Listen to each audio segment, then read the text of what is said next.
Au début, l'intelligence artificielle, c'était essentiellement des règles. Donc, si ça, alors ça, etc. Et il fallait rentrer toutes les règles pour décrire l'univers. Au début des années 2000, plusieurs facteurs ont aidé à faire en sorte que, on s'est rendu compte que c'était pas forcément tenable dans le temps, et c'était un travail sans fin. Et deux, au début des années 2000, il y a eu l'avènement de plusieurs facteurs qui ont fait qu'on est passé sur des méthodes à base statistiques. Ces facteurs ont été l'avènement d'Internet, bien sûr.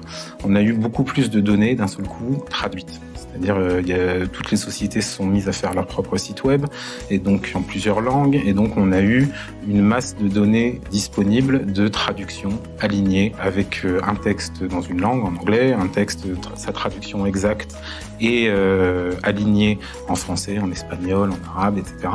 Et donc on a eu une masse de données disponibles et aussi une augmentation des capacités des ordinateurs. Et vers 2005-2006, l'approche à base de règles a été remplacée par ce qu'on appelle les moteurs de traduction statistique, qui en fait s'alimentaient de tous ces exemples et avaient besoin de beaucoup de données et de beaucoup de puissance de calcul.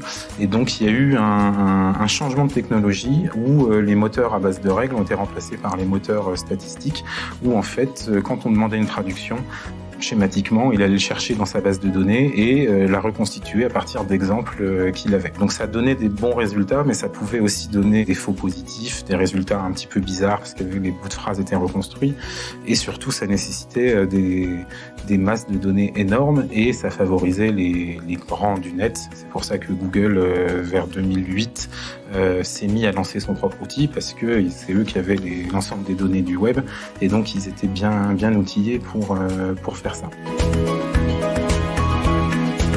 Sistran, en parallèle, on a dû se réinventer, tout reconstruire, et on a cumulé les avantages des deux technologies, statistiques et à base de règles, en créant des moteurs qu'on appelle hybrides, c'est-à-dire qu'on a quand même pu capitaliser sur l'ensemble des dictionnaires qui avaient une grosse valeur ajoutée, mais on a aussi entraîné nos moteurs à se corriger pour les tournures de phrases grâce à ces bases de données statistiques.